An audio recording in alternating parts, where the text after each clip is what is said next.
सुवर्णा बोलिली भावहीना काय मिळे, भावहीना काय मिळे.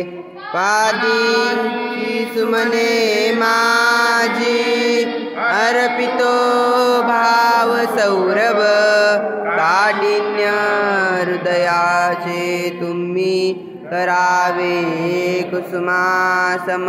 करा पत्र कराचे नारळ परिशिर, प्रतिज्ञाई सुपारीची भाववीडा तुझर्पितो.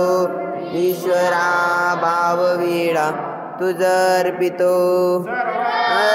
श्री चक्रधर स्वामी की जय. देव माझा मी देवाचा, दया नमस्कार माझा. असो दंडवत दंडवत दंडवत.